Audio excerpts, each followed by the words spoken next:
The morning sky over the Pacific Northwest stretched like molten copper, unmarked by contrails or the distant hum of commercial aviation. At 3:47 hours, NORAD's Cheyenne Mountain Detection Grid registered something impossible. A single aircraft, designation unknown, executing a perfect spiral descent through restricted airspace above Joint Base Lewis-McChord. The radar signature was clean, almost spectral, too small for a bomber, too controlled for debris, too precise for anything falling from the sky. "Control, this is Raptor Lead," came the voice of Major Jackson Pierce through the secure channel, his twin F-15 Strike Eagles already vectoring toward the anomaly. "We have visual on unknown aircraft. Appears to be. Christ, what is that thing?" The aircraft defied immediate classification. Neither sleek like modern fighters nor bulky like transport planes, it possessed an almost archaic elegance, swept wings that seemed to whisper rather than roar, a fuselage that caught the early light like brushed steel. But it was the spiral that commanded attention. Not the erratic tumble of a dying aircraft, but something deliberate, mathematical, almost ritualistic. Each revolution maintained perfect attitude, perfect spacing, as if the pilot was painting an invisible helix against the dawn. "Raptor Lead, this is Mountain Home Control. Aircraft is not squawking any identification. Rules of engagement are weapons tight until further notice. Maintain visual contact and attempt radio contact on guard frequency." Pierce's wingman, Captain Torres, pulled his F-15 into a gentle climb, positioning for optimal intercept geometry. Both pilots had scrambled from Kingsley Field expecting another routine intercept of Russian Bear bombers probing American airspace. Instead, they found themselves witnesses to something that belonged in a different war, a different century. Unknown aircraft, this is United States Air Force. You are in violation of restricted airspace. Respond immediately or be subject to intercept. The spiral continued, unhurried, hypnotic. Pierce had seen emergency landings, seen aircraft in distress, seen pilots fighting doomed machines all the way to the ground. This was something else entirely. The precision spoke of absolute control, but the trajectory spoke of intentional descent. It was as if the pilot was performing some arcane ceremony, inscribing meaning into the sky itself. "Torres, you getting anything on emergency frequencies?" "Negative Lead, but that spiral. I've seen something like it before, training footage maybe, or..." Torres paused, his voice carrying a note of recognition that made Pierce's blood run cold. "Sir, request permission to close distance. I think I know what we're looking at." The morning sun climbed higher, casting long shadows across the Columbia River gorge below. And still the unknown aircraft descended, its mysterious spiral tightening like a noose around some invisible prey, while two of America's most advanced fighters struggled to understand what they were witnessing in the pale September sky. Pierce checked his fuel gauge, then his weapons systems. Something told him this intercept would be unlike any other in his 15-year career. The aircraft below wasn't just flying, it was communicating. But speaking what language, to whom, and why, remained as mysterious as the machine itself. "Control, Raptor Lead. We're going to need more than standard intercept protocols for this one." The radio crackled with static, and in that moment of silence, Pierce could have sworn he heard something else. A whisper of wind over wings, a ghost of sound that made the hair on his neck stand up. Whatever was happening below, it was bigger than a simple airspace violation. The spiral continued, precise as clockwork, beautiful as death. Major Jackson Pierce had intercepted smugglers, test pilots, and confused civilians who wandered into restricted airspace. He had never intercepted a ghost, but as he banked his F-15 Strike Eagle into a shallow descent, matching the unknown aircraft's rate of descent while maintaining a respectful distance, Pierce began to understand that normal rules might not apply here. The aircraft below was a masterpiece of engineering from another era, what aviation historians might call a warbird, if it weren't so obviously military, so obviously lethal. Its lines spoke of the 1940s, when aircraft were built by intuition and slide rules rather than computer models. Yet it moved with a grace that modern fly-by-wire systems could barely match. Raptor lead, this is control. We're showing the aircraft maintaining a controlled descent rate of approximately 500 feet per minute. No distress signals, no emergency squawk. Can you identify aircraft type? Pierce squinted through his helmet's visor, trying to make sense of what he was seeing. The aircraft's paint scheme was weathered but unmistakable, olive drab with invasion stripes, the kind of markings that belonged in museums or air shows. But this was no restored warbird taking a pleasure flight. This was something else entirely.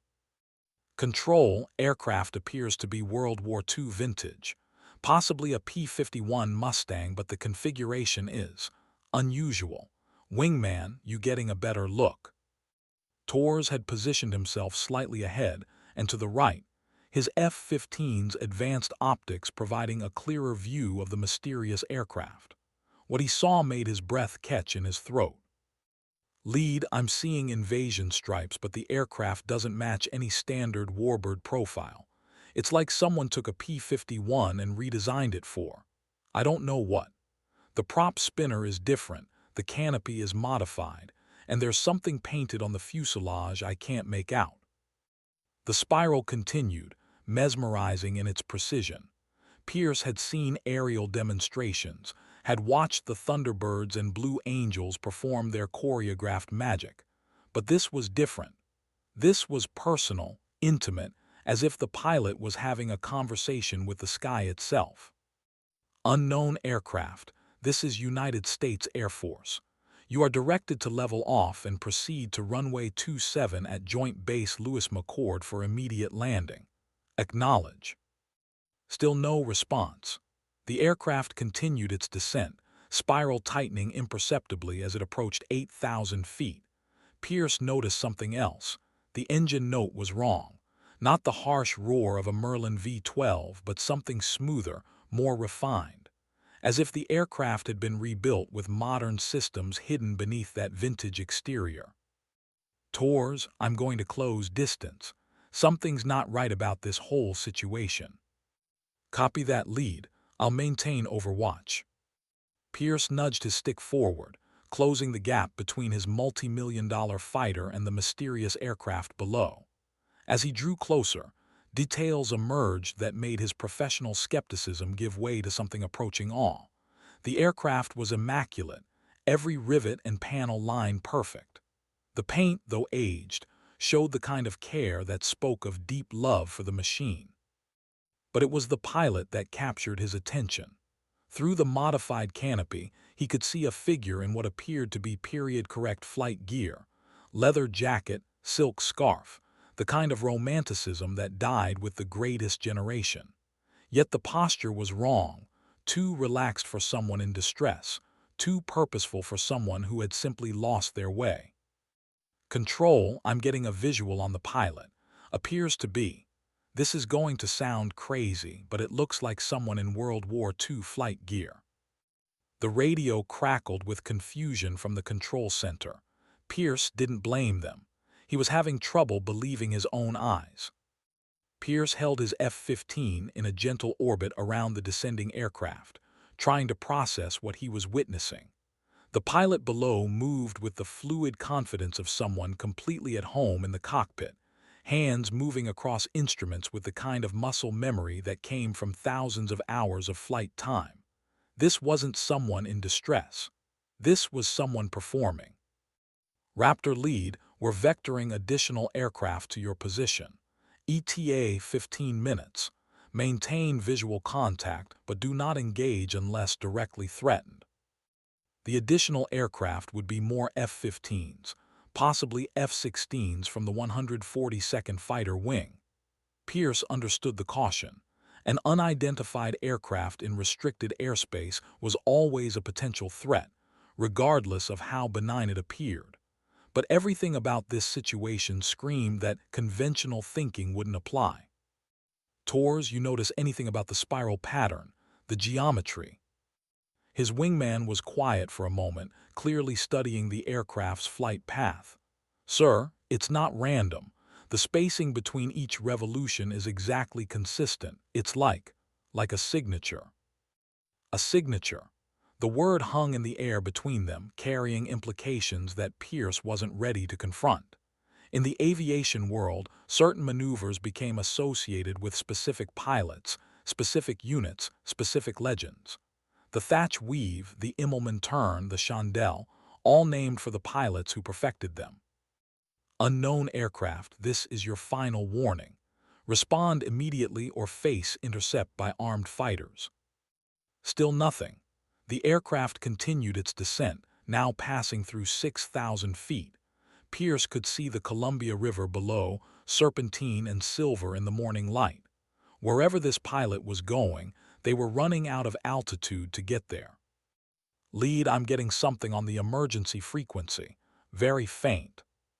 Pierce switched to the guard frequency, adjusting his radio to maximum sensitivity. At first, nothing but static. Then, barely audible beneath the electronic noise, a voice. Female, calm, speaking in measured tones that seemed to come from another era. Acknowledge your concern, but I'm exactly where I need to be. The spiral is intentional. Repeat, the spiral is intentional. Pierce felt a chill that had nothing to do with the altitude. The voice was clear, professional, but there was something else. A weight of experience that couldn't be faked. A confidence that spoke of battles fought and won in skis far from this peaceful morning over Washington State. This is Major Pierce, United States Air Force.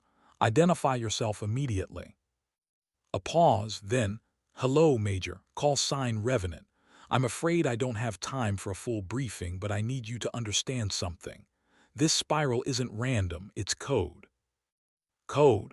Pierce's mind raced through his training, trying to remember obscure signal protocols, emergency procedures, anything that might explain what he was witnessing. But the aircraft below continued its perfect descent, and the pilot's voice carried a certainty that made his questions feel suddenly inadequate. Revenant, you're in violation of restricted airspace. You need to level off and proceed to the nearest suitable airfield. I understand your position, Major, but I'm not lost and I'm not in distress. I'm delivering a message.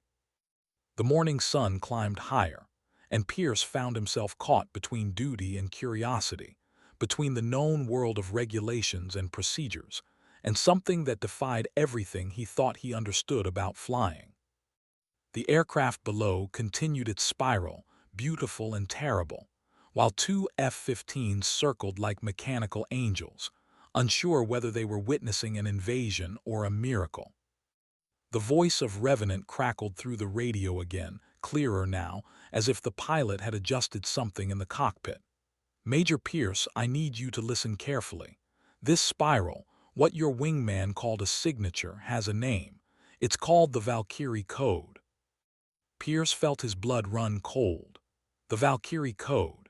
He'd heard the term before, in late-night discussions at the officers' club, in the kind of aviation folklore that old-timers shared with wide-eyed lieutenants. But it was legend, myth, the kind of story that grew in the telling until it bore no resemblance to whatever truth might have spawned it. Revenant, I'm not familiar with that designation. A pause, then what might have been a laugh, though the radio distortion made it impossible to tell. I wouldn't expect you to be. It's not in any manual. It's not part of any official training program. It's something that lives in the spaces between what's written down and what's actually true. Tor's voice cut through the conversation. Lead, I'm seeing movement on the aircraft's control surfaces. She's preparing to level off. Pierce watched as the spiral began to flatten, the aircraft's flight path gradually transitioning from a tight helix to a more conventional approach pattern. But they were still at 4,000 feet, still in restricted airspace, still operating without clearance or explanation. Revenant, you need to explain your intentions. We have orders to intercept any unauthorized aircraft in this airspace. I understand your orders, Major, but I'm hoping you'll understand mine. I'm not here to threaten anyone. I'm here to collect a debt. A debt. Pierce exchanged glances with his wingman, though they were separated by hundreds of yards of empty air. Whatever was happening here, it was moving beyond the realm of standard intercept procedures. Control, this is Raptor lead. Subject aircraft is responding to radio contact. Pilot identifies as Revenant and claims to be operating under something called the Valkyrie code. Request guidance. The radio was silent for several seconds. Then, Raptor lead, stand by, we're checking some files. Files. Pierce wondered what kind of files would contain information about a code that wasn't supposed to exist, piloted by someone who spoke like they'd stepped out of a different war entirely. Revenant, while we're waiting for clarification, can you explain what you mean by collecting a debt? Another pause. When the pilot spoke again, her voice carried a note of sadness that made Pierce's chest tighten. 79 years ago, Major, a promise was made. A promise to come home. I'm finally keeping that promise.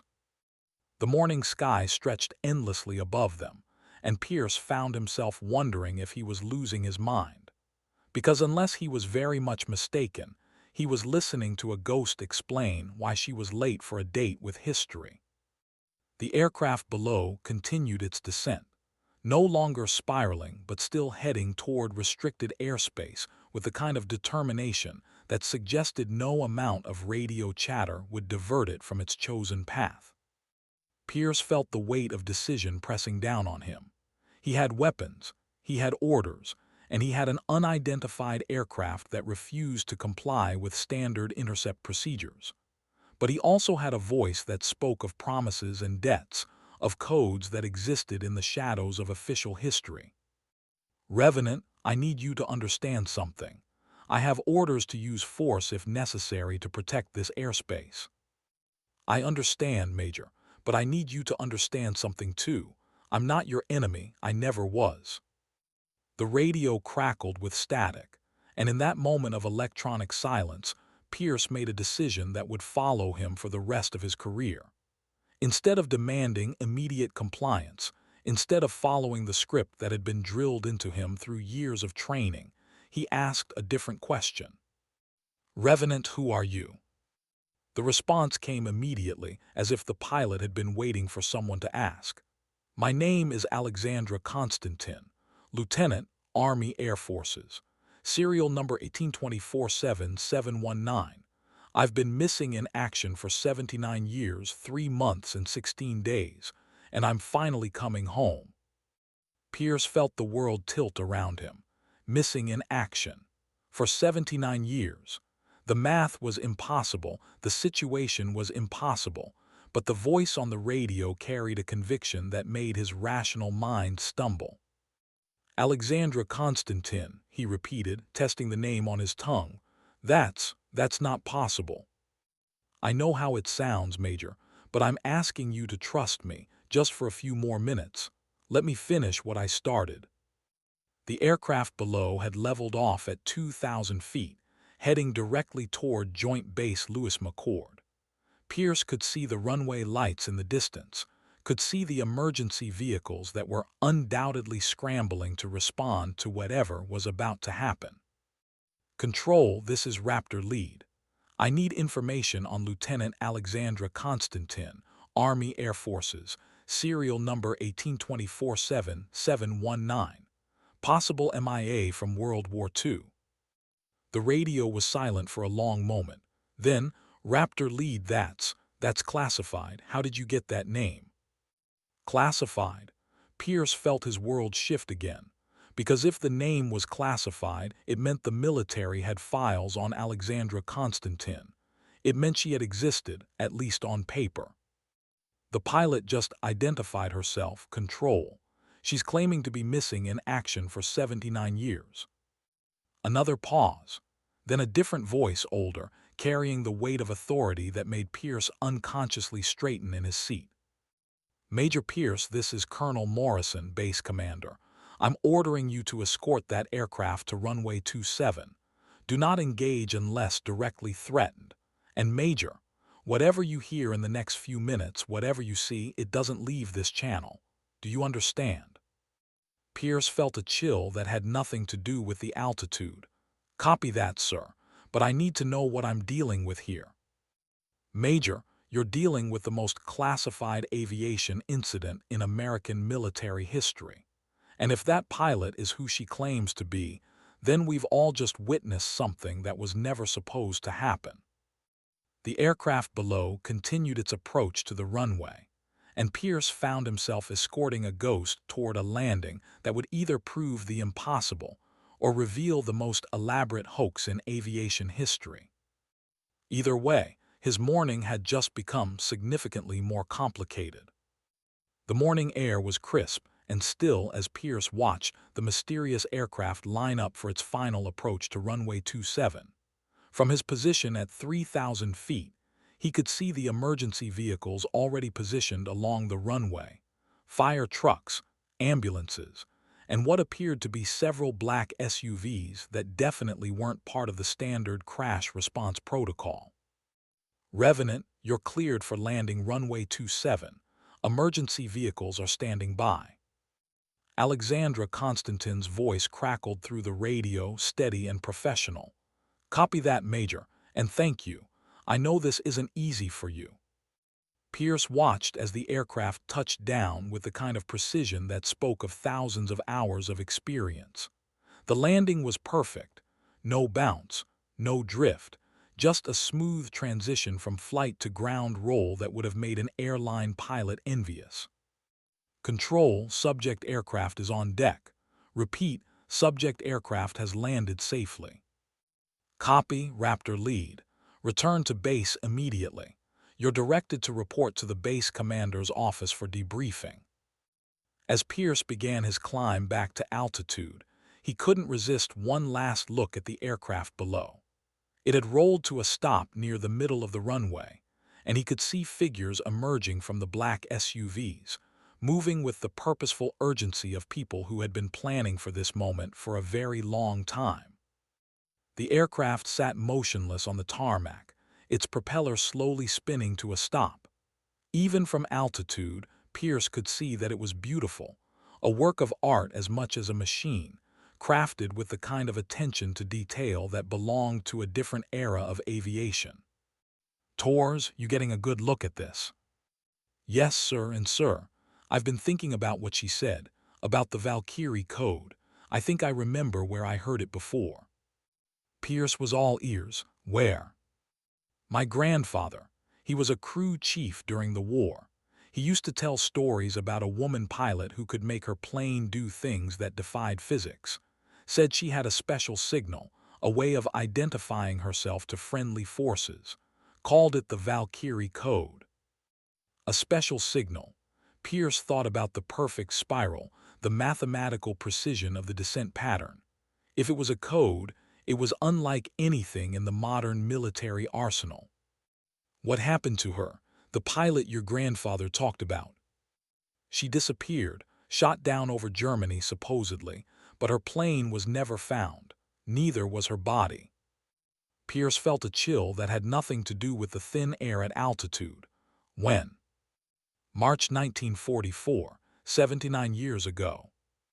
The math was perfect. Too perfect. Pierce banked his F-15 toward home, his mind racing with implications that he wasn't sure he was ready to accept. On the ground below, the mysterious aircraft sat surrounded by emergency vehicles and official-looking personnel. And somewhere in that confusion, a woman who claimed to be a ghost was keeping a promise that was older than most of the people trying to figure out what to do with her.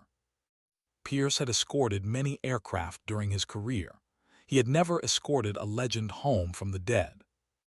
But as he watched the scene below recede into the distance, he couldn't shake the feeling that he had just witnessed something that would change everything he thought he knew about flying, about war, and about the promises that bind the living to the dead. The debriefing room at Joint Base Lewis McChord was the kind of sterile, windowless space that seemed designed to drain the life out of any conversation. Pierce sat at a metal table, still wearing his flight suit, facing Colonel Morrison and two other officers he didn't recognize. The nameplates on their uniforms were conspicuously absent. "Major Pierce," Colonel Morrison began, his voice carrying the weight of 30 years in uniform, "before we discuss what happened this morning, I need you to understand something. This conversation is classified at the highest levels.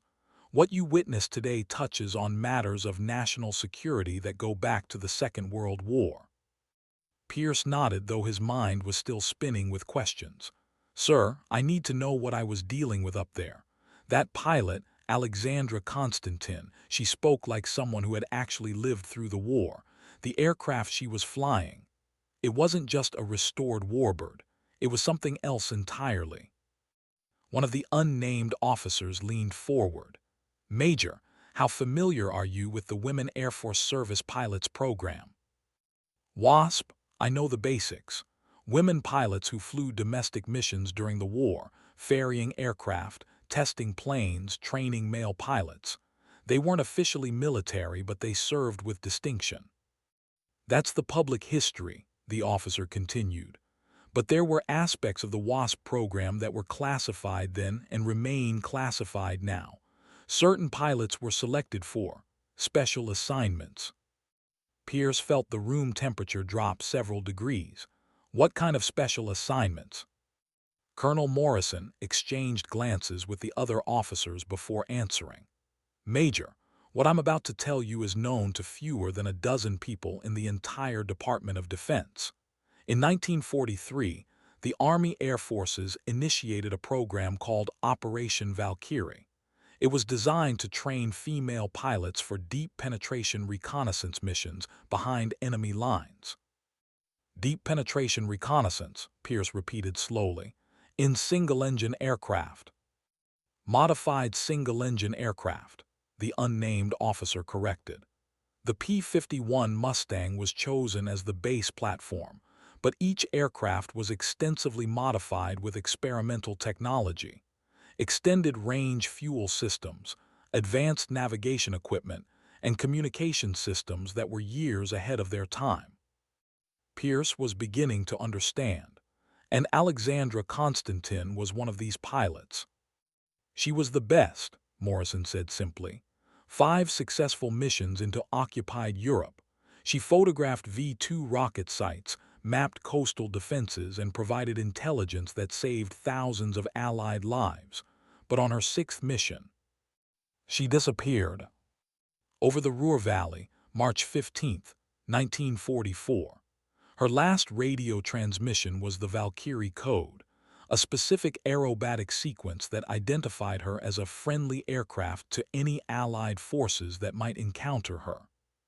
The spiral, Pierce felt the pieces clicking into place. "The spiral pattern I witnessed this morning." "Exactly. The Valkyrie code was unique to Operation Valkyrie pilots. It was their way of identifying themselves when normal radio communication was impossible or compromised." Pierce leaned back in his chair, trying to process what he was hearing. "Sir, with all due respect, that was 79 years ago. The woman I spoke to this morning can't possibly be the same person." The second unnamed officer spoke for the first time. "Major, what if I told you that Alexandra Constantin's aircraft was equipped with experimental technology that we still don't fully understand? What if I told you that her disappearance was never satisfactorily explained, and that there have been sightings over the years?" "Sightings?" "Unconfirmed reports. Pilots who claim to have seen a World War II vintage aircraft in impossible locations.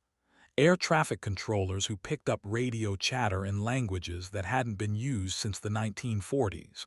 Always brief, always unexplained, always dismissed as hoaxes or misidentification."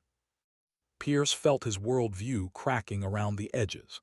"Are you suggesting that Alexandra Constantin has been flying for 79 years?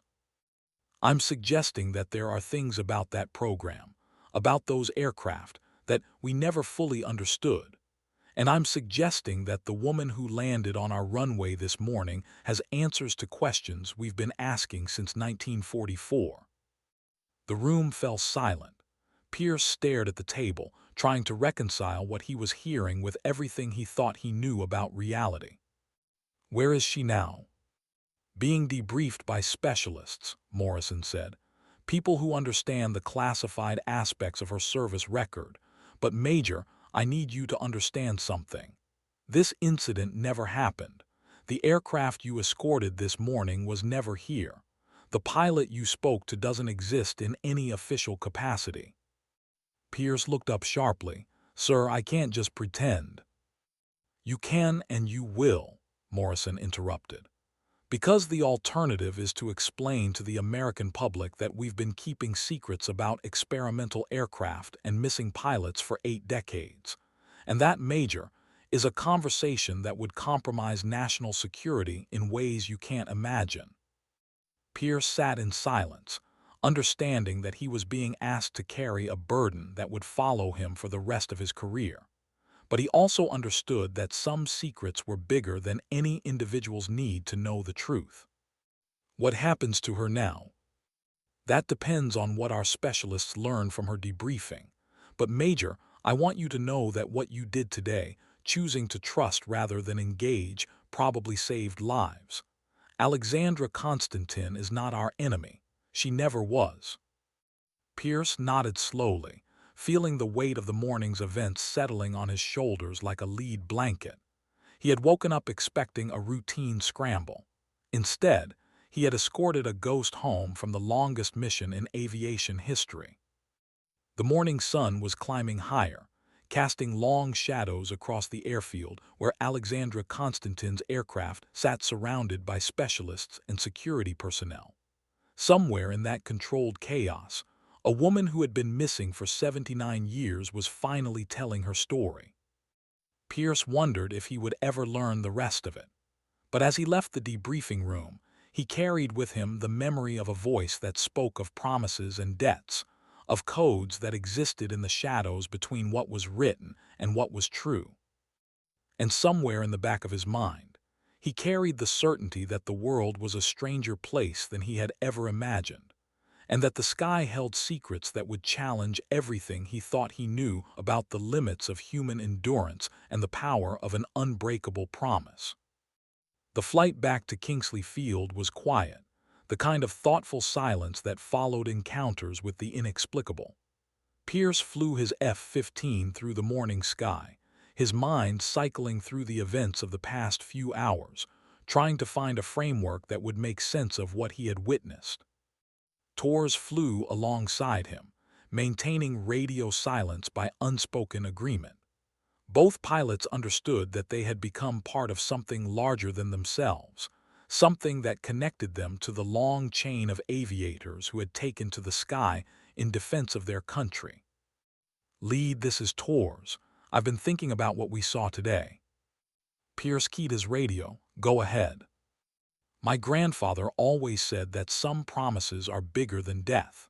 Said that the women who flew during the war carried a burden that went beyond anything the men understood. They had to prove themselves every single day, had to be better than perfect just to be accepted." Pierce thought about the voice on the radio, the calm professionalism that had carried across decades of silence. She sounded like someone who had carried that burden for a very long time. "Yes, sir, and sir, I don't think she's done carrying it." The words hung in the air between them as they flew toward home, toward a world that would never know what had happened in the skies above Washington that morning. Pierce thought about the classified files, the specialists who were even now debriefing Alexandra Constantine, the secrets that would remain buried in the shadows of official history. "Torres, what do you think happens to someone who's been flying for 79 years? His wingman was quiet for a long moment. "I think they learn things about flying that the rest of us never will. I think they understand things about the sky that aren't in any manual." Pierce nodded, though Torres couldn't see him. "And I think they understand things about duty that go beyond anything we've been taught." They flew in silence for several minutes, each lost in their own thoughts. The morning sky was beautiful, painted in shades of blue and gold that reminded Pierce why he had chosen to become a pilot in the first place. But now that beauty carried an additional weight, the knowledge that it had been witness to stories that defied explanation. "Lee, do you think we'll ever see her again?" Pierce considered the question. "I don't know, but I think if we do, it won't be under circumstances we can predict or control. I think Alexandra Constantine operates by rules that are older and more complex than anything in our playbook." As they approached Kingsley Field, Pierce could see the runway lights, the hangars, the familiar geometry of military aviation. It was a world he understood, governed by regulations and procedures that had been refined over decades of experience. But somewhere behind them, in the restricted airspace above Joint Base Lewis McChord, that world had been touched by something that existed outside its boundaries. "Tors, I want you to know that what happened today stays between us. Not because we're ordered to keep it secret, but because some stories are too important to tell carelessly." "Understood, sir, but sir, I think this story is bigger than both of us. I think it's been building for 79 years, and what we witnessed today was just the beginning." Pierce felt a chill that had nothing to do with the thin air at altitude, because deep in his pilot's gut, he knew that Tors was right. Alexandra Constantine hadn't come home to rest.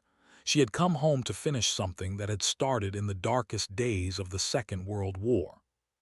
And somewhere in the classified files and debriefing rooms of Joint Base Lewis McChord, that something was about to be revealed to people who had been waiting decades for answers to questions they had never dared to ask.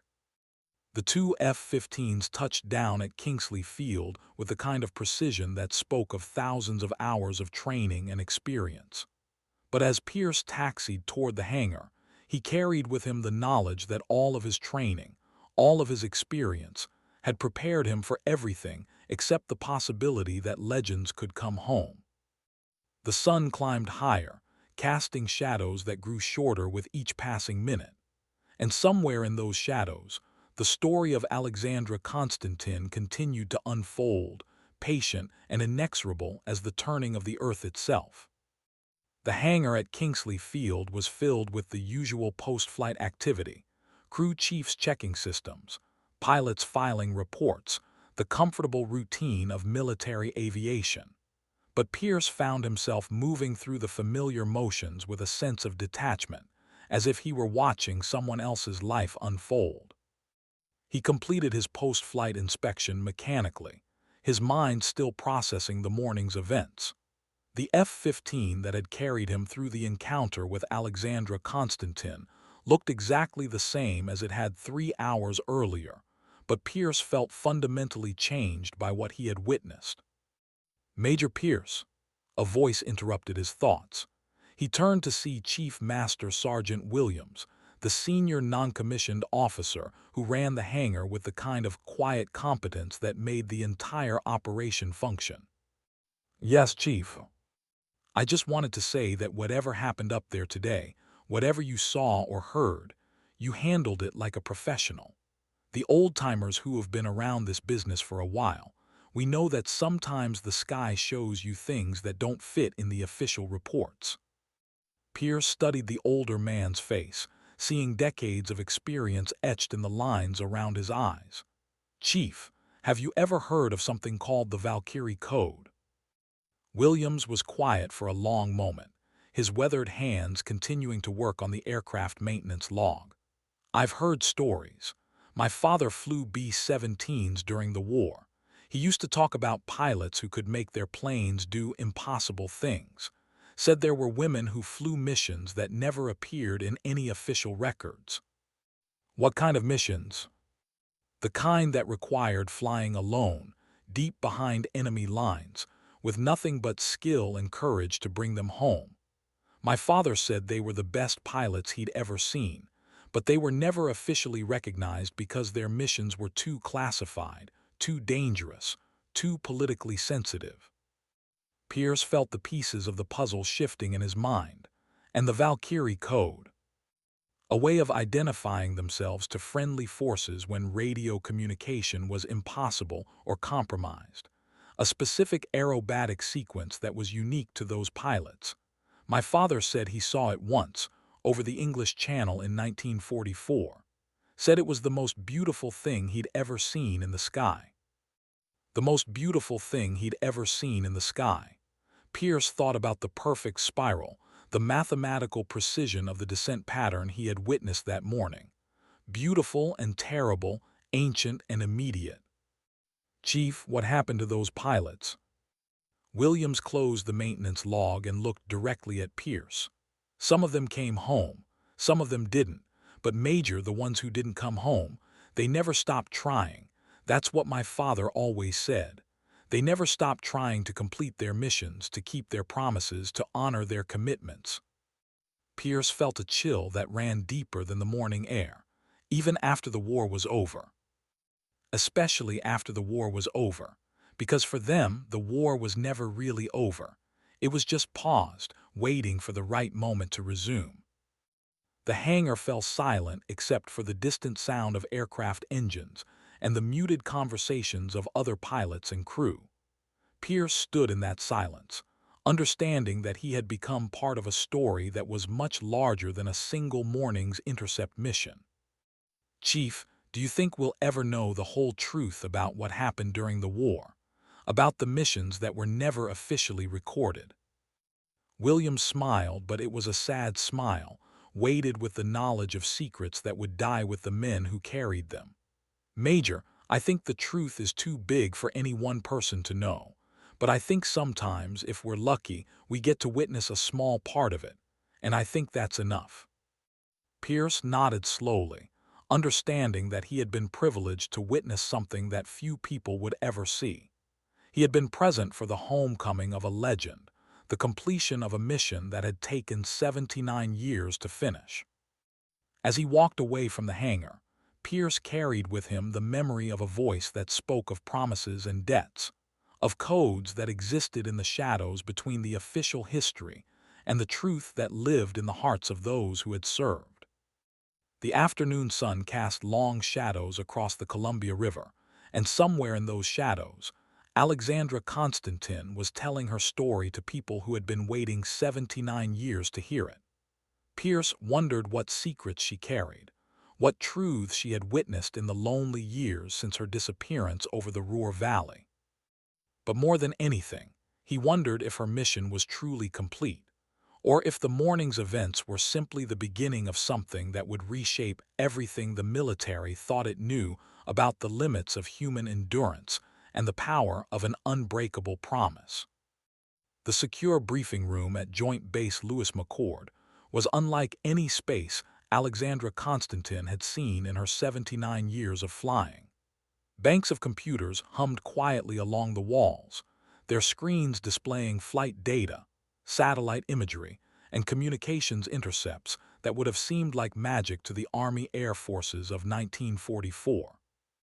She sat at a polished conference table, still wearing the leather flight jacket and silk scarf that had been her uniform for longer than most of the people in the room had been alive. Across from her sat Dr. Sarah Chen, a specialist in military psychology, and Colonel James Harrison, whose uniform bore the insignia of Air Force Intelligence. Lieutenant Constantine, Dr. Chen began, her voice carefully neutral, we understand that this situation must be overwhelming for you. We're here to help you process what you've experienced. Alexandra smiled, but it was a tired smile, weighted with decades of solitude. Doctor, I appreciate your concern, but I'm not overwhelmed. I'm relieved. For the first time in 79 years, I'm exactly where I'm supposed to be. Colonel Harrison leaned forward, his eyes studying the woman across from him with the intensity of someone trying to solve a puzzle that had haunted his profession for decades. Lieutenant, our records show that you disappeared over Germany on March 15, 1944. Your aircraft was never recovered, and you were declared missing in action. Yet here you are, apparently unchanged by the passage of time. Not unchanged, Colonel, changed in ways that are difficult to explain, But that's not why I'm here. I'm here because I have information that your government needs to hear. Dr. Chen made a note on her tablet. What kind of information? Alexandra's expression grew serious, her eyes reflecting depths of experience that seemed impossible for someone who appeared to be in her 20s. During my time away, I've observed things that your military needs to understand. The world has changed, but the fundamental nature of conflict remains the same, and there are threats emerging that your current defensive posture is not equipped to handle. Threats? Harrison's voice sharpened with professional interest. I've seen aircraft that defy your understanding of physics.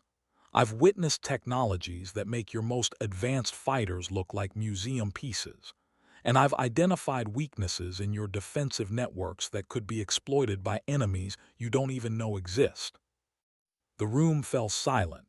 Dr. Chen and Colonel Harrison exchanged glances, each trying to process the implications of what they were hearing. Lieutenant, Harrison said carefully, you're suggesting that during your absence, you've had access to classified information about foreign military capabilities. I'm suggesting that I've had access to information that goes beyond foreign military capabilities. I'm talking about aerial phenomena that your government has been tracking but not understanding. I'm talking about technologies that originated during the war but have been developed by entities that exist outside the normal chain of command. Alexandra paused, studying the faces of the two officers. Gentlemen, the Valkyrie program was discontinued in 1944 not because it failed, but because it succeeded too well. We discovered things that your government decided were too dangerous to pursue, but those discoveries didn't disappear when the program ended. They evolved. Dr. Chen set down her tablet, her professional composure cracking slightly. Lieutenant, what exactly are you saying? I'm saying that the aircraft I flew this morning is not the same one that disappeared over Germany in 1944. It's been modified, upgraded, enhanced with technologies that your scientists are only beginning to understand. And I'm not the only Valkyrie pilot who's still flying. The revelation hung in the air like smoke from a crashed aircraft. Harrison felt his worldview shifting, accommodating possibilities that his training had never prepared him to consider. How many others? 7 that I know of, possibly more. We've been operating independently for decades, each following our own interpretation of the mission parameters we were given in 1944. But recent events have convinced us that it's time to make contact with official channels. Recent events. Alexandra's expression darkened. The emergence of aerial threats that require a coordinated response. Technologies that could destabilize the global balance of power if they fall into the wrong hands. We've been monitoring these developments, gathering intelligence, preparing for the day when we would need to step out of the shadows. Colonel Harrison leaned back in his chair, trying to process what he was hearing. Lieutenant, you're describing a scenario that sounds like science fiction. Colonel, 79 years ago, jet engines sounded like science fiction. Radar sounded like science fiction. Nuclear weapons sounded like science fiction. The only difference between science fiction and military reality is time and necessity. Dr. Chen resumed taking notes, her fingers moving rapidly across the tablet's surface. Lieutenant, assuming that what you're telling us is true, what kind of response are you proposing? I'm proposing that your government acknowledge the existence of the Valkyrie pilots and integrate us into your current defensive structure. We have capabilities that your conventional forces lack, and we have intelligence about emerging threats that could save lives if properly utilized. And if the government refuses? Alexandra's smile was sharp as a blade. Then we continue operating as we have for the past 79 years, independently, invisibly, and without regard for the political consequences of our actions. The room fell silent again, but this time the silence carried a weight of implication that made both officers uncomfortable. They were dealing with someone who had been operating outside the normal chain of command for longer than most nation-states had existed in their current form. "Lieutenant," Harrison said finally, "what do you need from us?" "Access to your current threat assessment files, coordination with your intelligence services, and most importantly, recognition that the war we started fighting in 1944 never really ended. It just changed form." Alexandra stood, her movements fluid and confident despite the weight of decades. "Colonel, Doctor, I've been flying alone for 79 years. I'm tired of being alone, but I'm not tired of flying, and I'm not tired of fighting for the principles that sent me into the sky in the first place." She paused at the door, looking back at the two officers who were still trying to process what they had heard. "The Valkyrie code isn't just a signal, gentlemen. It's a promise to keep flying until the mission is complete, and the mission is never complete as long as there are threats to defend against." The door closed behind her with a soft click, leaving Dr. Chen and Colonel Harrison alone with the knowledge that their understanding of military history had just been fundamentally altered. Outside, the afternoon sun continued its journey across the Washington sky, casting shadows that grew longer with each passing minute. And somewhere in those shadows, 7 women who had been declared dead continued to fly aircraft that defied explanation, carrying secrets that would challenge everything the modern military thought it knew about the limits of human endurance and the power of an unbreakable promise. The sun was setting over Joint Base Lewis McChord when Colonel Harrison finally emerged from the secure briefing room. His conversation with Alexandra Constantin had lasted 6 hours, and in that time, his understanding of military aviation had been turned inside out. The files he now carried contained information that would require clearance levels that didn't officially exist. Photographs of aircraft that seemed to blend technologies from different eras. Intelligence reports that described aerial phenomena dating back to the 1940s. And most disturbing of all, evidence that the United States military had been conducting classified operations for 7 decades without the knowledge of its own leadership. "Colonel," Dr. Chen's voice interrupted his thoughts. She was walking beside him, her own expression reflecting the same mixture of fascination and concern that he felt. "Sarah, in 30 years of intelligence work, I've never encountered anything like this. If Lieutenant Constantin is telling the truth, we're dealing with a parallel military structure that's been operating independently since World War II. And if she's not telling the truth?" Harrison paused, considering the question. "Then we're dealing with the most sophisticated disinformation operation in history. But Sarah, I've interviewed thousands of people over the years. I've learned to recognize deception, to spot the tells that indicate someone is fabricating their story. And Alexandra Constantin isn't lying. She may not be telling us everything, but what she is telling us is the truth as she understands it." They walked in silence for several minutes, each lost in their own thoughts. The base around them buzzed with its usual evening activity, but Harrison felt disconnected from the familiar routine. Everything that had seemed certain and predictable 12 hours earlier now felt provisional, subject to revision based on new information that challenged the fundamental assumptions of modern military doctrine. "Colonel, what do we do with this information?" It was a question that Harrison had been dreading. "We follow the chain of command. We brief the base commander, who briefs the Secretary of the Air Force, who briefs the Secretary of Defense, and then we wait for people much smarter than us to figure out what it all means." "And Lieutenant Constantin?" "She's being housed in VIP quarters under protective custody. Not because we think she's a threat, but because we think there are people who would consider her a threat if they knew she existed." Dr. Chen stopped walking, her expression troubled. "James, are we in over our heads here?" Harrison considered the question seriously. "Sarah, I think we've been in over our heads for 79 years. We just didn't know it until today." The implications of Alexandra Constantine's revelations were staggering. If she was telling the truth about the other Valkyrie pilots, then there were American military assets operating without oversight, without accountability, and without any connection to the normal command structure. They were ghosts in the machine, operating by rules that had been written in a different war for a different world. Colonel, do you think we'll see the other Valkyrie pilots? I think we'll see them when they want to be seen. And based on what Lieutenant Constantine told us about emerging threats, I suspect that's going to be sooner rather than later.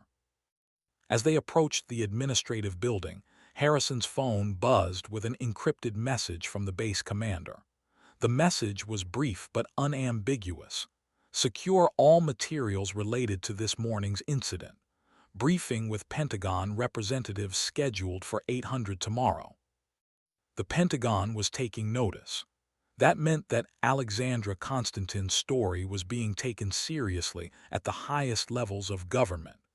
It also meant that the comfortable world of plausible deniability was about to become significantly more complicated. Sarah, I want you to know that what we learned today is going to change everything. The way we think about aviation, the way we think about military history, the way we think about the limits of human capability. For better or worse. Harrison looked up at the darkening sky where the first stars were beginning to appear. I honestly don't know, but I suspect we're about to find out. The evening air was cool and still, carrying the scent of autumn and the distant sound of aircraft engines. Somewhere in the VIP quarters, Alexandra Constantine was probably looking up at the same stars, remembering other skis, other missions, other promises that had been made in the crucible of war. Harrison wondered what those memories contained, what secrets she carried about the nature of flight and the meaning of duty. But more than anything, he wondered if the world was ready for the truth about what had been flying in its skis for the past 79 years.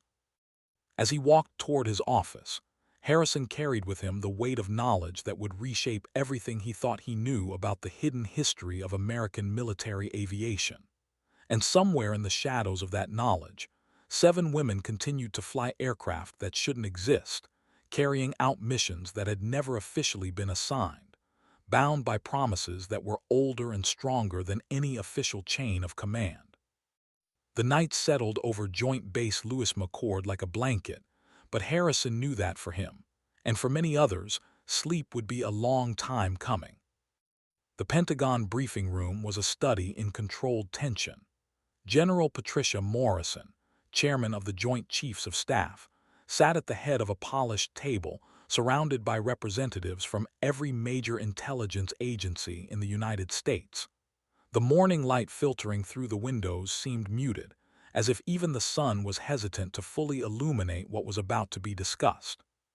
Colonel Harrison stood at attention, the classified files containing Alexandra Constantine's debriefing notes secured in a locked briefcase at his feet. Beside him, Dr. Chen waited with the psychological evaluation that would either validate or demolish everything they thought they understood about the previous day's events. Colonel Harrison, General Morrison began, her voice carrying the authority of someone who had spent 40 years navigating the complexities of military leadership. I've read your preliminary report. Before we proceed, I need to understand something.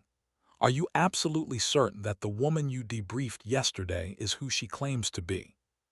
Harrison had anticipated the question. General, I've verified her knowledge of classified details about the Valkyrie program that were never officially documented. She knows operational procedures, code words, and technical specifications that would be impossible to obtain through normal intelligence channels. That doesn't answer my question, Colonel. Yes, ma'am. I believe beyond any reasonable doubt that Lieutenant Alexandra Constantine is exactly who she claims to be. The room fell silent. Around the table, faces reflected the same mixture of skepticism and fascination that Harrison had felt during the initial debriefing. These were people who dealt with classified information on a daily basis, but none of them had ever encountered anything like this. Dr. Chen, the general continued, your psychological evaluation. Dr. Chen stepped forward, her voice steady despite the magnitude of what she was about to report. General, Lieutenant Constantin exhibits all the psychological markers of someone who has experienced extended combat stress, but her cognitive function is remarkably intact. She demonstrates perfect recall of events from 1944, but also shows detailed knowledge of technological developments that occurred decades after her supposed disappearance. In your professional opinion, is she delusional? No, ma'am. Whatever Lieutenant Constantin has experienced over the past 79 years, she is completely lucid and mentally competent. General Morrison leaned back in her chair, processing the implications. Ladies and gentlemen, if what we're hearing is accurate, we're dealing with a situation that has no precedent in military history. The question before us is not whether this is possible, but how we respond to the reality that it has happened. CIA Director Thomas Webb spoke for the first time. General, assuming that Lieutenant Constantin is legitimate, what about her claims regarding other Valkyrie pilots? Are we dealing with a single anomaly or a broader phenomenon? Harrison consulted his notes. Sir, Lieutenant Constantin claims there are at least 7 other pilots still active.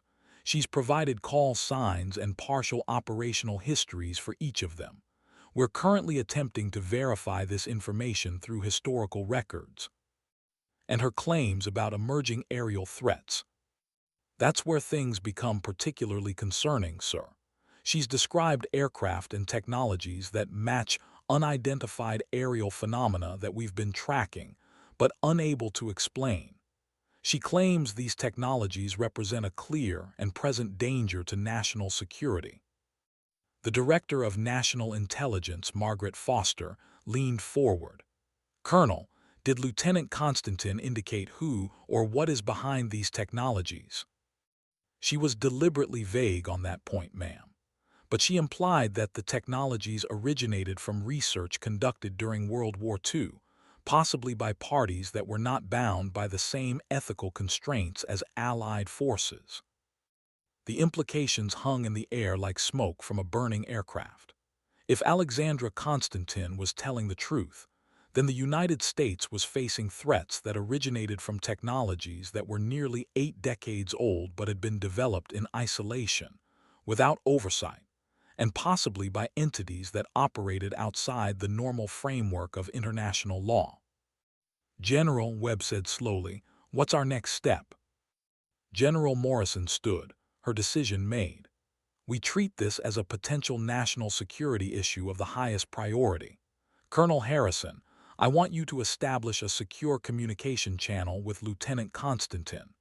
Dr. Chen, I want a complete psychological profile, including recommendations for how to proceed with someone who has been operating independently for 7 decades. She paused, looking around the table at faces that reflected the gravity of the situation. Ladies and gentlemen, yesterday we thought we understood the boundaries of what was possible in military aviation. Today we're learning that those boundaries may have been illusions. If there are American pilots who have been operating without oversight for nearly 8 decades, we need to understand their capabilities, their intentions, and their potential impact on current operations. And if they refuse to cooperate, Foster asked, then we deal with the reality that we have American military assets operating outside our command structure. But based on Colonel Harrison's report, I don't think that's a scenario we need to plan for. Lieutenant Constantin came to us voluntarily. That suggests a desire to work within official channels rather than outside them. General Morrison gathered her files, signaling the end of the briefing. Colonel Harrison, Dr. Chen, you're reassigned to a classified project effective immediately. Code name, Operation Homecoming. Your mission is to establish contact with the remaining Valkyrie pilots and assess their potential integration into current military operations. As the room emptied, Harrison felt the weight of responsibility settling on his shoulders. He was about to become the liaison between the official military and a group of pilots who had been operating in the shadows for longer than most people could imagine. Outside the Pentagon, the morning sun climbed higher, casting shadows that grew shorter with each passing minute. And somewhere in those shadows, 7 women continued to fly aircraft that defied explanation, carrying secrets that would reshape everything the military thought it knew about the nature of loyalty, duty, and the unbreakable bonds that connected past and present. The secure communications center at Joint Base Lewis McChord hummed with activity as technicians worked to establish encrypted links that could reach aircraft operating at frequencies that weren't supposed to exist. Colonel Harrison stood before a bank of monitors, each displaying tracking data for unidentified aircraft that had been dismissed as sensor anomalies for decades. Alexandra Constantin sat at a communications console, her fingers moving across controls with the fluid confidence of someone who had been using similar equipment for longer than most of the technicians had been alive. Despite the technological gulf between her 1944 training and the modern equipment, she adapted with surprising ease. "Colonel," she said without looking up from the console, "I'm picking up signals from at least 4 of the other aircraft. They're maintaining standard patrol patterns, but they're aware that I've made contact with official channels." Harrison studied the displays, trying to make sense of flight patterns that seemed to follow no recognizable logic. "Lieutenant, how do they communicate with each other? We're not detecting any radio transmissions." "We learned early in our isolation that conventional radio was too easily monitored. We developed alternative communication methods that use technologies your equipment can't detect." "What kind of technologies?" Alexandra paused, her expression suggesting that she was weighing how much to reveal. "Colonel, the Valkyrie program was more advanced than your historical records indicate. We weren't just flying reconnaissance missions. We were testing experimental systems that pushed the boundaries of what was possible with 1940s technology. And those systems continued to evolve during your absence." "They had to. Survival required adaptation. And Colonel, what we learned during our years of independent operation would revolutionize your understanding of flight, communication, and defensive capabilities." Harrison felt a familiar chill. Each conversation with Alexandra Constantin revealed new layers of complexity, new implications that challenged everything he thought he knew about military history and technological development. "Lieutenant, I need you to understand something. The government is prepared to offer full reinstatement and official recognition to all Valkyrie pilots, but we need transparency about your capabilities and your intentions." Alexandra finally looked up from the console, her eyes reflecting depths of experience that seemed impossible for someone who appeared to be in her 20s. "Colonel, transparency is a luxury that we couldn't afford during our years of isolation. We learned to survive by maintaining operational security that went beyond anything in your current protocols. But you're willing to work with us." "We're willing to work with you because the threats we've been monitoring have reached a level that requires coordinated response. But Colonel, you need to understand that we're not soldiers anymore. We're something else. Something that evolved from military necessity but transcended military structure." Before Harrison could respond, the communication console erupted with activity. Multiple signals appeared on the displays, each representing an aircraft that was simultaneously visible and invisible to conventional tracking systems. "Colonel," Alexandra said, her voice carrying a note of anticipation, "they're coming in, all of them." Harrison watched the displays with growing amazement as 7 distinct aircraft signatures materialized on the screens. Each appeared to be operating independently, but their flight patterns showed a coordination that spoke of decades of shared experience. "Lieutenant, what are their intentions?" "They want to meet you. to assess whether the official military is ready to accept what we've become and what we've learned. The implications were staggering. Harrison was about to meet with a group of pilots who had been operating outside official channels for longer than most nation-states had existed in their current form.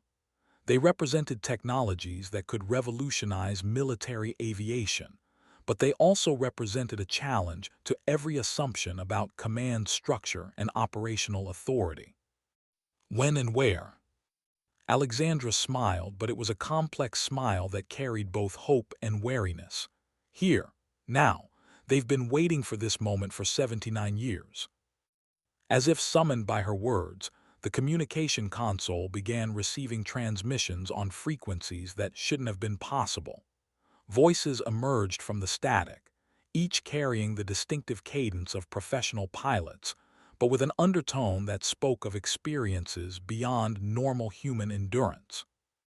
Revenant, this is Wraith. We're approaching your position. Request permission to land. Revenant, this is Phantom. Confirm that official channels are secure and ready for contact. Revenant, this is Spectre. We're coming home. Harrison felt his worldview shifting once again, as he realized that he was about to witness the largest military homecoming in American history. 7 women who had been declared dead were returning from missions that had lasted nearly 8 decades, carrying secrets that would reshape everything the modern military thought it knew about the limits of human capability and the power of an unbreakable promise.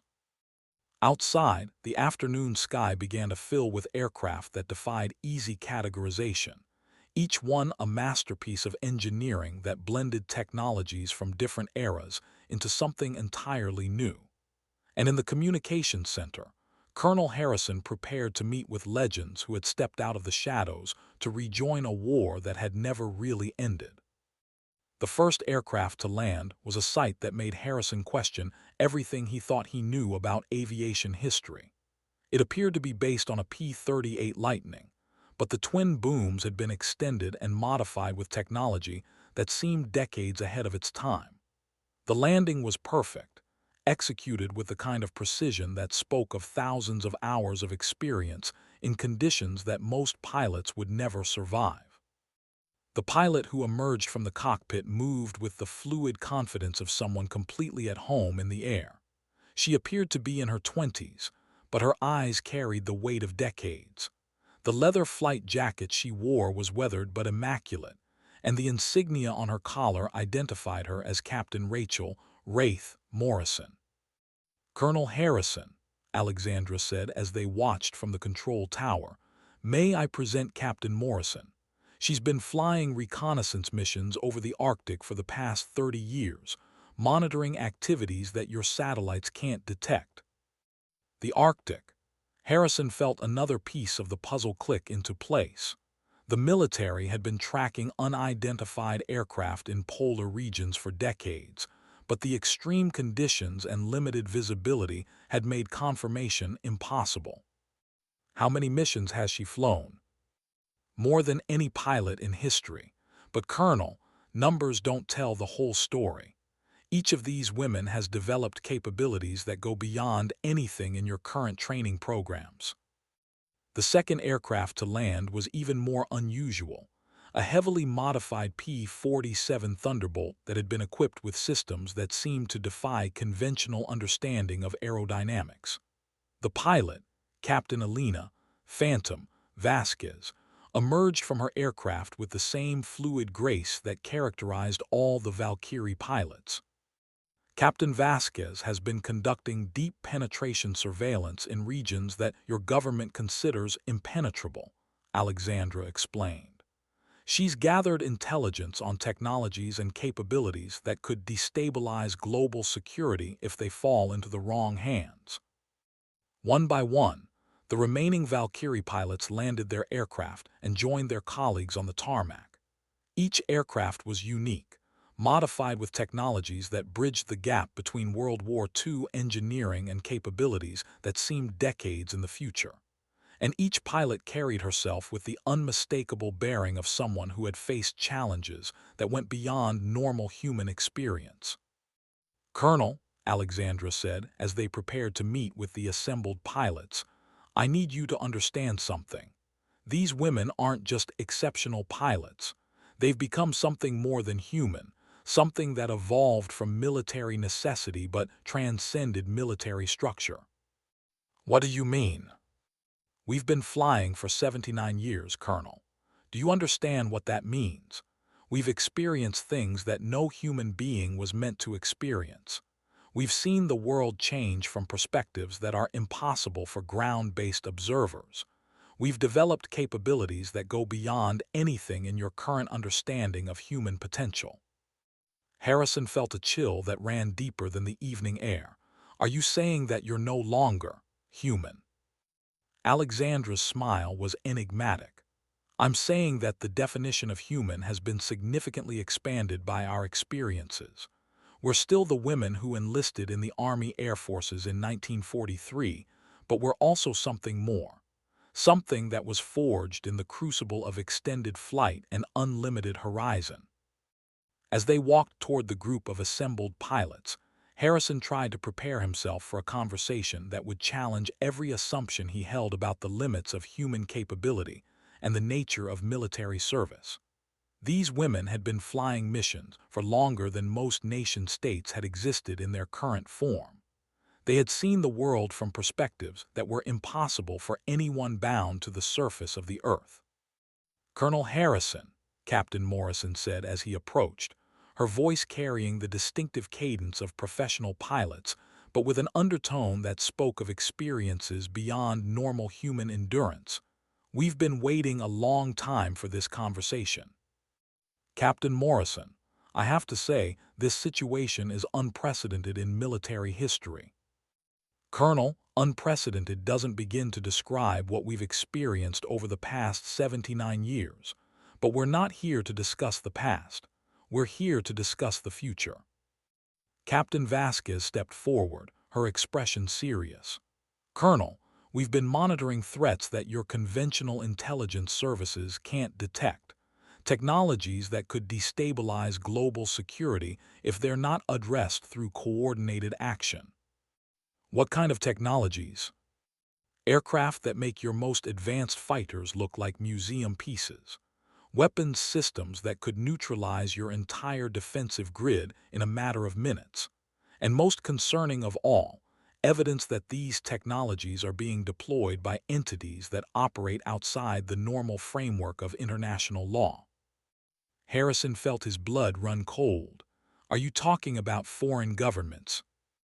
"We're talking about something more complex than foreign governments, Colonel. We're talking about technologies that originated during World War II but have been developed in isolation, without oversight, and possibly by parties that were not bound by the same ethical constraints as Allied forces." The implications were staggering. If the Valkyrie pilots were correct, then the United States was facing threats that had been developing in secret for nearly 8 decades, using technologies that might have originated from research conducted by some of history's most ruthless regimes. "What do you propose we do about it?" Captain Morrison's smile was sharp as a blade. "We propose that you let us do what we were trained to do, Colonel. We propose that you let us fly." The evening air was filled with the sound of aircraft engines and the weight of implications that would reshape everything the military thought it knew about the nature of threats, the limits of human capability, and the unbreakable bonds that connected past and present. And somewhere in the shadows of that knowledge, 7 women who had been declared dead prepared to rejoin a war that had never really ended, carrying secrets that would challenge everything the modern world thought it understood about the sky and the secrets it contained. The secure briefing room had been hastily reconfigured to accommodate 8 women who represented the most classified military operation in American history. The Valkyrie pilots sat around the conference table with the relaxed confidence of people who had faced challenges that went beyond normal human experience. Colonel Harrison studied their faces, trying to reconcile their apparent youth with the decades of experience they claimed to possess. Each pilot appeared to be in her 20s, but their eyes carried depths that seemed impossible for someone who hadn't lived for nearly a century. "Ladies," he began, "before we discuss operational integration, I need to understand the full scope of what you've been doing for the past 79 years. Captain Morrison leaned back in her chair, her expression suggesting that the question was more complex than Harrison realized. "Colonel, we've been doing what we were trained to do. We've been flying missions in defense of American interests and Allied security. Without official oversight or authorization. Without official oversight because official oversight became impossible after 1944. Our original mission parameters were classified at levels that transcended normal chain of command. When we disappeared, those classifications remained in effect." Captain Vasquez spoke for the first time. "Colonel, we've been operating under rules of engagement that were established during wartime conditions. Those rules authorized us to take whatever action was necessary to protect American interests and gather intelligence on emerging threats. And you've been interpreting those rules independently for 7 decades. Captain Sarah Spectre Matthews, who had been silent until now, spoke with a voice that carried the weight of decades of solitary decision-making. "Colonel, we've been interpreting those rules in the context of evolving threats that your conventional forces couldn't detect or counter. We've prevented conflicts that would have resulted in global catastrophe." Harrison felt his understanding of military history shifting once again. "What kind of conflicts?" "In 1962, we intercepted aircraft carrying nuclear weapons that were not part of any official government arsenal," Captain Morrison said matter-of-factly. "In 1987, we disrupted a technology transfer operation that would have given hostile forces access to stealth capabilities decades before your own military developed them. And more recently," Captain Vasquez added, "we've been monitoring the emergence of aerial threats that represent a clear and present danger to global security." Harrison leaned forward, his professional interest overcoming his skepticism. "What kind of aerial threats?" The 7 pilots exchanged glances, and Harrison sensed that he was about to learn something that would fundamentally alter his understanding of the current security environment. "Colonel," Alexandra said, "show him the photographs." Captain Morrison reached into her flight bag and produced a series of high-resolution photographs that appeared to have been taken from aircraft flying at extreme altitude. The images showed aircraft that defied immediate classification, sleek, angular shapes that seemed to blend technologies from different eras. "These were taken over the South China Sea last month," Captain Morrison explained. "The aircraft you're looking at are operating at speeds and altitudes that exceed anything in your current inventory." Harrison studied the photographs with growing concern. The aircraft appeared to be real, but their design characteristics suggested technologies that were decades ahead of anything he knew about. "Have you attempted to make contact with these aircraft?" "We've attempted intercept on multiple occasions," Captain Vasquez said. "Their performance characteristics are superior to our own, but we've managed to gather enough intelligence to understand what we're dealing with." "Which is?" Captain Matthews leaned forward, her expression grave. "Technologies that originated from research conducted during World War II, but developed in isolation by entities that were never bound by international law or ethical constraints." The implications were staggering. Harrison was looking at evidence that suggested the existence of aircraft that could neutralize American air superiority in a matter of minutes. "What do you recommend?" "Integration," Alexandra said simply. "We recommend that you integrate Valkyrie capabilities into your current defensive structure. We have aircraft that can match the performance characteristics of these unknown threats. We have intelligence that could prevent a conflict that would reshape global power structures. And in return, we ask for official recognition and the resources necessary to upgrade our capabilities to meet emerging threats. Harrison sat back in his chair, trying to process the magnitude of what he was hearing. The Valkyrie pilots were offering to share technologies and capabilities that could revolutionize American military aviation, but they were also revealing the existence of threats that could render current defensive systems obsolete. I need to brief the Pentagon on what you've shown me. This decision is above my pay grade. We understand, Colonel, Captain Morrison said, but time is not on our side. The threats we've been monitoring are becoming more active, more aggressive. We estimate that we have weeks, not months, before they transition from surveillance to active operations. The room fell silent as the implications sank in. The United States might be facing the most serious aerial threat in its history, and the only people capable of countering that threat were 7 women who had been declared dead 79 years earlier. Ladies, Harrison said finally, assuming that the government approves integration, what would you need from us? Access to current intelligence files, Captain Vasquez said immediately. Coordination with your satellite surveillance networks, and most importantly, recognition that we're not bound by conventional rules of engagement. What does that mean? Alexandra's smile was enigmatic. It means that we've been playing by rules that were written for a different kind of war, Colonel.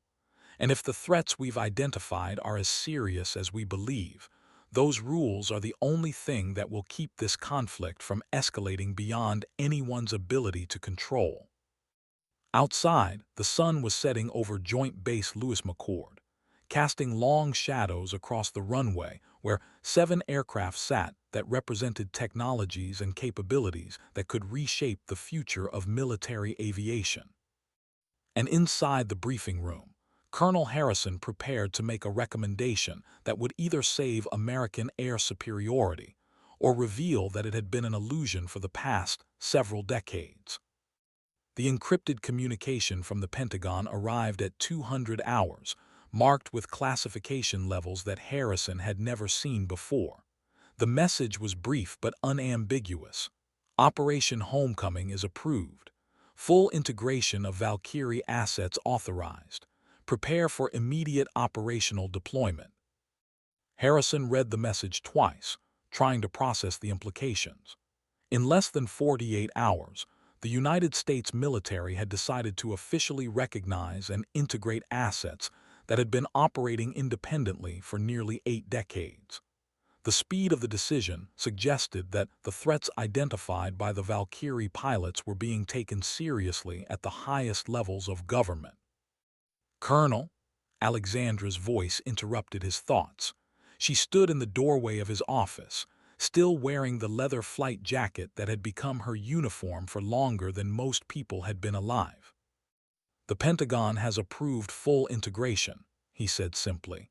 You and your colleagues are officially back on active duty. Alexandra's